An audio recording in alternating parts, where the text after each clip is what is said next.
por la gentileza de su exposición, igual a la señorita Yangali. Entonces estamos listos para escucharlo, señor Ábalos, ¿no? ¿Qué es lo que, bueno, el trabajo ya lo ha enviado, pero sí nos gustaría, en todo caso, una suerte de recuento, de exposición del trabajo. Su labor analítica tiene mucha calidad, así que yo creo que va a ser para nosotros, vamos a escuchar, va a ser un aporte, una ocasión de enriquecernos, ¿no? Con los datos, con el análisis que usted ha realizado. Además, la cuestión del método también es importante, sobre ello también hablaremos en una próxima oportunidad. Bueno, señor Ábalos, disculpe por el largo monólogo, no, es un diálogo realmente, ¿no? Pero bueno, todo es importante en el mundo de la literatura y supongo que ustedes comparten como yo esas mismas pasiones, esas mismas inquietudes. Bueno, adelante, señor Ábalos. Sí, le escuchamos. Sí, ¿me escucha, señor Ábalos?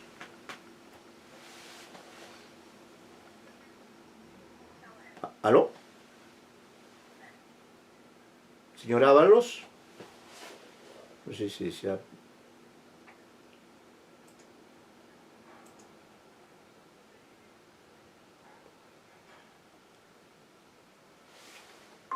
Sí. Luis. ¿Qué pasó? ¿Se ha retirado? Sí, profesor, disculpe. No se preocupe, no se preocupe. Un inconveniente con la conexión. No, por favor, al contrario, no hay ningún problema. Sí, estamos acá listos, creo que nos escuchamos bien y bueno, es una magnífica oportunidad de escuchar su trabajo de análisis, ¿no? Bien. Adelante, señora Ábalos. Bueno, buenas tardes. El texto que yo he analizado es este cuento de Ribeiro, ¿no? Titulado Los Moribundos. Ajá. Que, bueno, fue publicado en el año 1964, de acuerdo al link en el que se encuentra pues este cuento, ¿no? Aunque he encontrado un trabajo que lo fecha en el año 1967, la verdad. A ver, ¿no? el cuento Los Moribundos, está publicado. Estoy revisando dónde está esto. Los Moribundos está. Este cuento es el Mauricio de Chicha, aplicaciones, las botellas, el año 64. Ese es el dato exacto. ¿Ah? El año 64, sí. Ese mismo año él también publica 3 historias sublevantes. Pero sí, podemos confirmar que efectivamente el año 64, que cierra esta primera etapa ribeiriana, ¿no? Aparece este cuento Los Moribundos. Sí, ese es el dato, el 64, no es el 67. Ve, estos pequeños detalles son importantes. Todo es importante dentro de un análisis, incluso las fechas, ¿no? Pues puede haber ya inducida un error. No es el año 67, el año 67 es posible que Ribeiro haya publicado un cuento, quizá en un periódico, o otro texto, pero como parte de este libro, Botellas y los Hombres, aparece el año 64, ¿no? Y luego, bueno, este cuento también hemos leído, analizado, en fin, pero sí nos interesa ver el enfoque, la perspectiva. Sí, adelante, señor Ábalos. Continúe usted. Bueno, el análisis que yo he realizado ha sido a partir de los conceptos del centro y de la periferia. Ajá. ¿No? Que sirven también bastante en el análisis semiótico. Y los he vinculado con estos conceptos de corporalidad, bestialidad, animalidad, sobre todo a partir de las teorías de dominación de Foucault. Ajá. Y también a partir de las marcas del cuerpo que se pueden observar incluso en algunos de estos personajes. Bien, para resumir un poco el cuento en cuestión, sí. Básicamente se enmarca en lo que viene a ser la guerra entre Perú y Ecuador, ¿no? Sí, efectivamente, es zona limítrofe, específicamente Paita. Así ¿no? es, sí. Y a partir de este hecho histórico es que se desarrolla pues todo el discurso Claro. narrativo. Así es, así La es. hipótesis que yo sostengo a partir del análisis del texto Ajá. es que estos conceptos de centro y periferia, Ujú. que aparentemente están enmarcados primero en cuestiones patrióticas y nacionales, en realidad se relacionan más con cuestiones económico-sociales. Ajá, correcto. En ese sentido, pues, si bien el cuento en un primer momento parece postular la idea de que el centro, digamos, es Perú, ¿no? Debido a que tiene, y en ese caso Paita debido a que tiene, pues, valencias positivas, y la periferia es Ecuador, que son los enemigos, los monos, como se dice. Ajá. Si bien esa es la primera idea, con el desarrollo del cuento nos vamos notando, pues, que esto no es así, ¿no?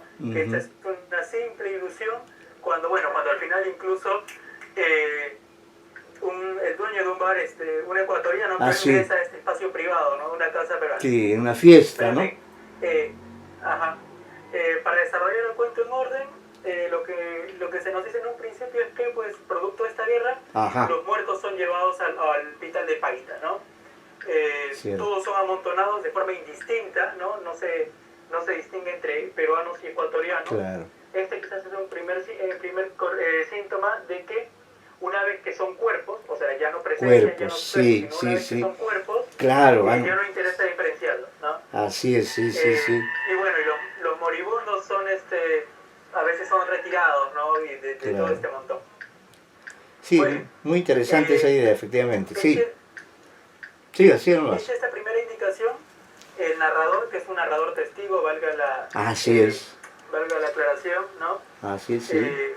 Va a desarrollar todo el discurso a partir del diálogo, sobre todo con Javier, ¿no? Que es su con hermano. Javier, con el hermano, claro. Y Javier es de algún modo el sujeto del conocimiento, el sujeto de saber, porque es quien va a otorgar información importante, ¿no? Él es el primero en hacer la distinción, esta aparente distinción entre centro y periferia y entre sujetos, ¿no? Al decir, los que tienen polainas son ecuatorianos, así es, los que tienen botas son los peruanos. Así, ¿no? los signos, entonces, ¿no? la vestimenta, ese signo de la vestimenta aparece como un elemento diferenciador. Exacto, la vestimenta, sí. Lo que luego ocurre es, pues, que a esta primera diferenciación se le añade otra, que es la denominación que obtienen tanto peruanos como ecuatorianos, ¿no? Así es. Más adelante, el propio Javier le dice a su hermano, a los ecuatorianos le dicen monos, ¿no? Estas tiendas son de monos, etc. Sí, pues, sí. A nosotros, o sea, a los peruanos, a los peruanos. Nosotros en Ecuador nos dicen gallinas, porque hemos perdido todas las guerras, pero esta sí que no la perdemos, ¿no? Sí, entonces, sí, efectivamente. Estas etiquetas a lo que conducen es a una resemantización del cuerpo, ¿no? Ajá. Siguiendo un poco las ideas de Foucault, sería una especie de muy dominación del cuerpo a partir del lenguaje, ¿no? A partir del lenguaje se trata de animalizar, bestializar a este cuerpo. ¿Para qué? Para convertirlo en un otro, en un extraño y en un inferior. Así es, sí. Evidentemente, como discurso se emite desde una zona, digamos, peruana, desde Paita, ¿no? El peruano, digamos, vendría a ser, pues, el sujeto, ¿no? El sujeto, y el ecuatoriano vendría a ser el otro. Claro. La alteridad. Claro, sí. ¿No?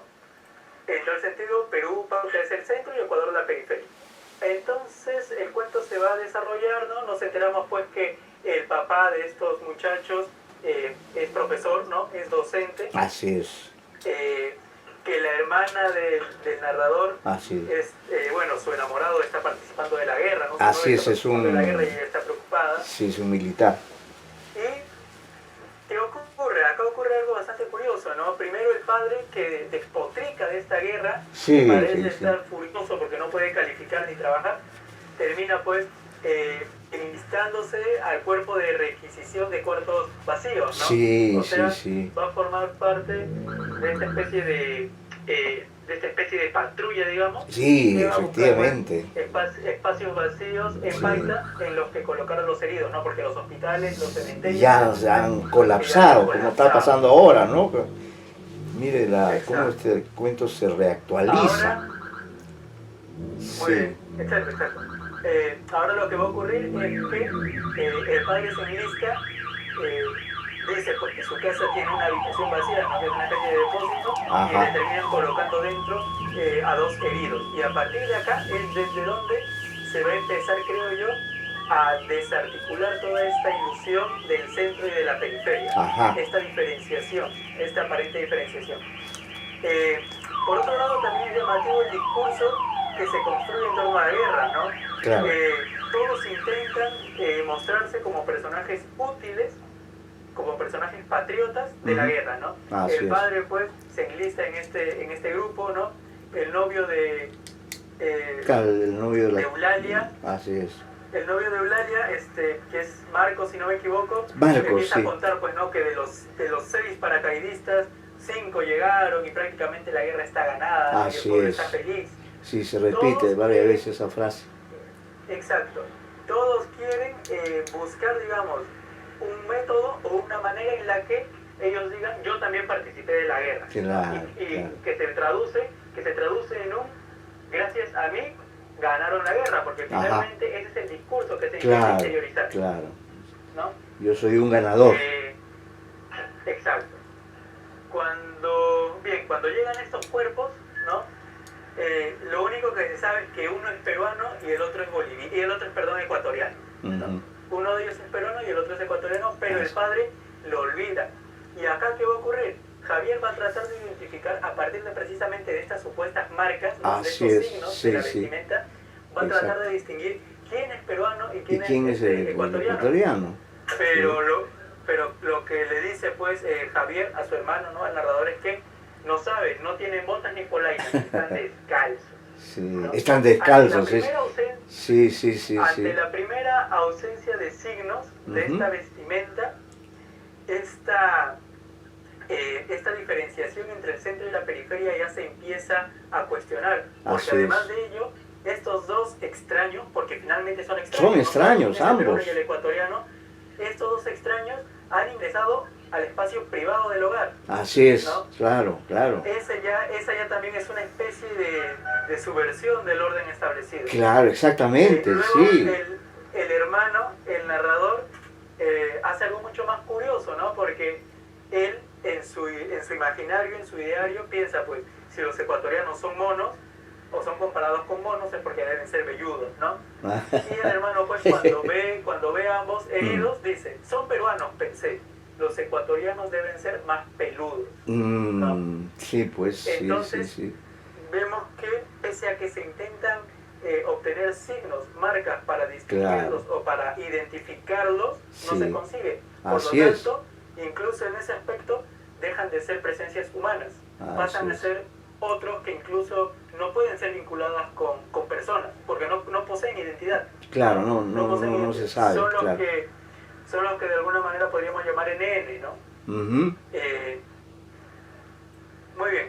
Más adelante descubrimos pues que uno de estos heridos es el que trata de hablar, pero nadie lo entiende, ¿no? El padre no lo entiende, y acá ocurre algo mucho más curioso, porque este herido que pide ayuda, que al parecer pide agua, ¿no?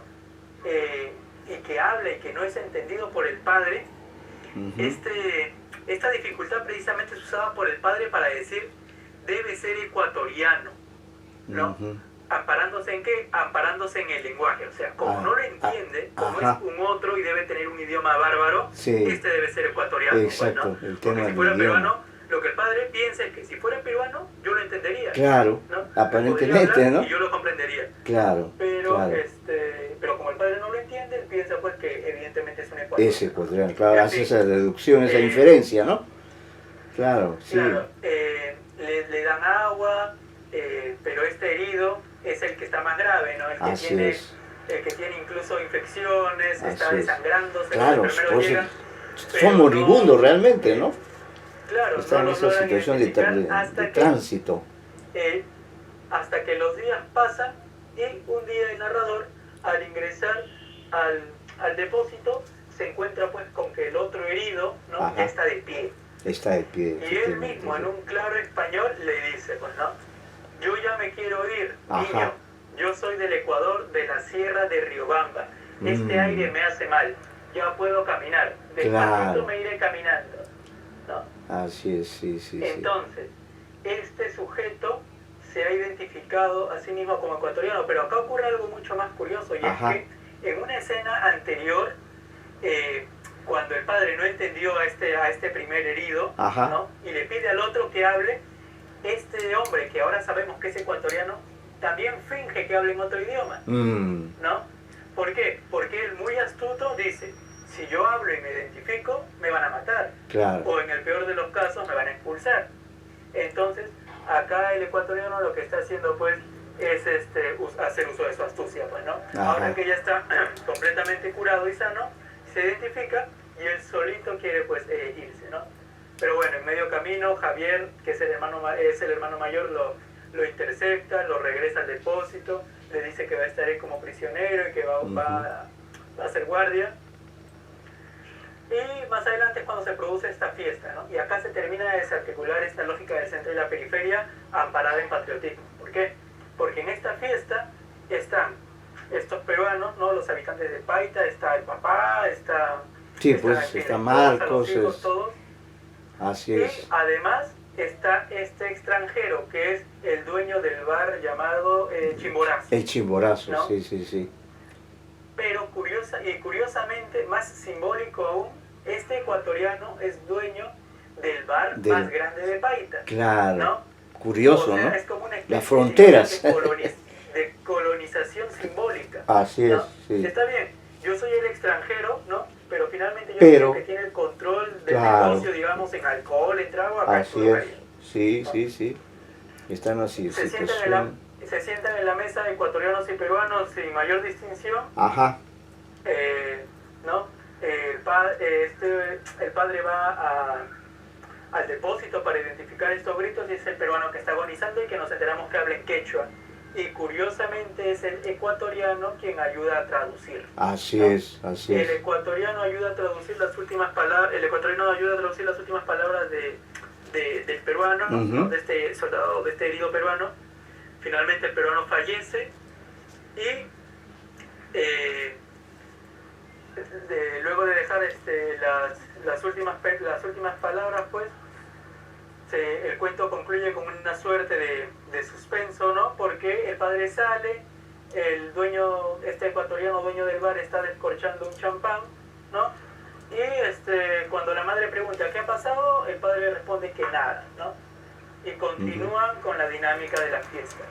Ahora, ¿qué va a ocurrir acá? En realidad los dos sujetos periféricos siempre han sido los heridos indistintamente de la patria. Claro. ¿no? Tanto el ecuatoriano como el peruano herido han sido los sujetos periféricos. ¿Por qué? Porque son presencias enviadas a la guerra, pero que responden por intereses económicos mayores. Claro, ¿no? claro. Son una suerte de carne de cañón. ¿Y dónde se demuestra esto? Sencillo. Literalmente. Se demuestra en el hecho de que finalmente el ecuatoriano adinerado, el Así ecuatoriano empresario, no tiene problemas en brindar con el peruano docente, con el peruano profesor. Ignorar, digamos, la presencia de alguien con el cual comparte la nacionalidad, ¿no? Sí, es una situación paradójica, sí, muy bien. Entonces, esta supuesta lógica identitaria a partir de la patria y la nación se desarma. El centro y la periferia no es centro peruano y periferia ecuatoriano, no. Claro. El centro y la periferia sencillamente son centro, el estrato socioeconómico más privilegiado, bueno, y la periferia, los marginales, que es un tema también muy típico en Ribeiro, ¿no? Claro. La marginalidad en todas sus esferas. Los marginales que en este caso incluso trascienden a las fronteras, ¿no? O sea, ¿de qué es lo que nos está hablando el cuento digamos, en un breve resumen? Ajá. Que el prejuicio racial e incluso el prejuicio socioeconómico contra los pobres es mayor que la xenofobia en todo caso. Claro. ¿no? Porque finalmente los dueños, empresarios, indistintamente del país, pueden sentarse tranquilamente a conversar. Así es. Y coinciden en qué? En marginar a estas presencias, ¿no? Sí, sí. Es así porque me parece desde mi lectura que el cuento lo que hace es desarticular esta aparente idea de patriotismo, de amor a la nación, de glorificar la guerra. ¿Por qué idea? Por la idea precisamente de que en realidad en la guerra, o para o para la dinámica de la guerra, todos los que participan de ella finalmente son marginales, ¿no? Claro. Porque detrás están los grupos de poder, las presencias hegemónicas, quienes mueven todo este escenario Entonces, claro. con los hilos respectivos, ¿no? Y en realidad entre ellos no se hacen problemas, ¿no? Sino que son estas presencias subalternas y marginadas las que combaten, luchan, en fin, sí, bajo la idea falsa de un patriotismo y de una unidad nacional, ¿no? Sí. Esa es básicamente la lectura que yo he realizado. Claro, sí, sí, sí, muy, muy interesante. Efectivamente, es un cuento que destaca por tomar en cuenta un hecho histórico, ¿no? Un hecho que marcó la historia peruana, así como con Chile, siempre hubo y hay hasta ahora una suerte de rivalidad, ¿no? A pesar de los años transcurridos. Igual ocurrió, puedo dar testimonio de ello, ¿no? Que estos dos países hermanos, ¿no? Países andinos, ¿no? Países en los que al margen del Estado, estos dos personajes se pueden entender en quechua, ¿no? Es un elemento que los une por encima de estas diferencias formales del concepto de la patria, etc., ¿no? Entonces, este aspecto es interesante. Y luego también el tratamiento de la comunicación es muy importante en este relato, como usted ha señalado. No había reparado que efectivamente la astucia del personaje del ecuatoriano, ¿no? La astucia de bueno, no revelar su origen por lo peligroso que representa esto, pero finalmente, digamos, el cuento revela que este señor efectivamente es ecuatoriano, pero se entiende con el otro personaje que es el más maltratado de los dos, ¿no? El que muere finalmente, el que le toca la parte más trágica de toda esta guerra, estas guerras fratricidas realmente, ¿no? Por cuestiones, digamos, que nada tiene que ver con los aspectos esenciales, ¿no? Plantea usted muy bien este análisis efectivamente socioeconómico, podríamos decir así, de cómo aquí en el fondo la cuestión es no tanto lo de la patria, una cuestión simbólica, una especie de saludo a la bandera, ¿no? Supuestamente el Perú gana la guerra, pero ha habido una presencia constante de estas guerras. Recuerdo, por ejemplo, creo que el año 41, pues, probablemente podría haber inspirado en ese año, el año 41, ¿no? Podría ser.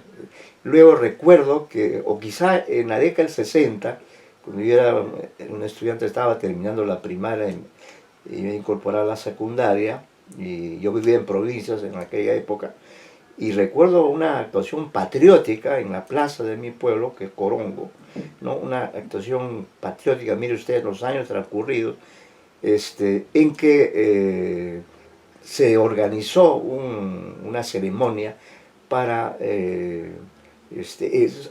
celebrar la victoria, entre comillas, que el Perú había alcanzado en esta confrontación fratricida por problemas de límites, ¿no? Y en el fondo, estas guerras también tenían sentido. En todo caso eran los militares quienes de esa forma mostraban su presencia, su importancia, ¿no?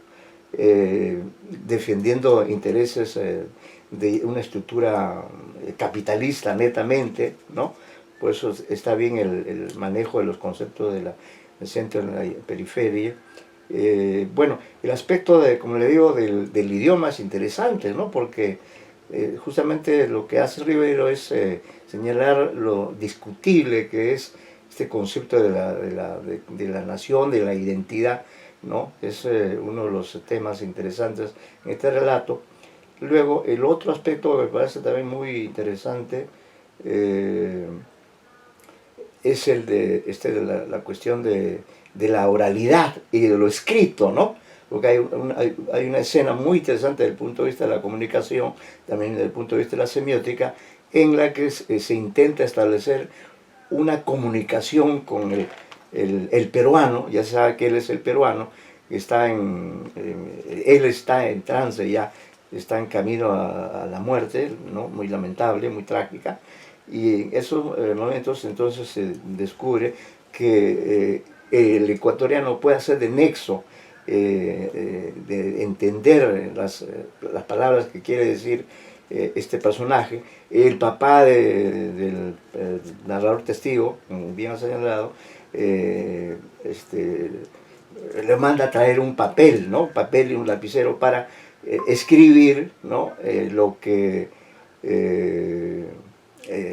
está comunicándose supuestamente estas dos personas, pero no logra anotar nada. ¿Por qué? Porque el discurso del personaje peruano es, digamos, el de un moribundo, como es el título del relato. Pasa de la condición de moribundo a muerto. Hay una degradación también que usted ha señalado, que efectivamente se da la cosificación, como efectivamente en tantos seres humanos la muerte significa un acto de degradación, ¿no? Se me ha ocurrido una idea, ¿no?, que la comparto ahora, que justamente si es que pensamos en la creación del mundo, la creación, si hay un creador, le da a cada elemento de este universo, le da un cierto estatus, una cierta esencia, qué sé yo, una cierta identificación, que sería, por ejemplo, el caso, si comparamos la piedra, ¿no? La piedra es piedra, siempre es piedra, no se degrada, nunca deja de ser piedra, no tiene movimiento, es parte del entorno, del contexto, es parte de la realidad, ¿no? Es un elemento muy importante desde este punto de vista, ¿no? Pero de otro lado, respecto al ser humano, esta creación lo ha hecho un ser que ha evolucionado, ¿no? Ha progresado, ha hecho historia, ha construido sobre este escenario en el cual está instalado. No sabemos ni de los orígenes, en fin, esto es una historia larga, pero en todo caso la piedra, como digo, siempre es piedra, no se degrada, no hay una degradación. Por el contrario, cabe la posibilidad de que esa piedra pueda convertirse por ejemplo, en la materia prima de una obra escultórica, ¿no?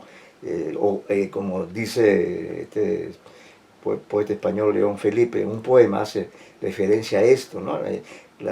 También en el mundo de la piedra hay matices, porque una piedra que está ahí tirada, no tiene ningún detalle, no tiene ningún valor prácticamente, ¿no?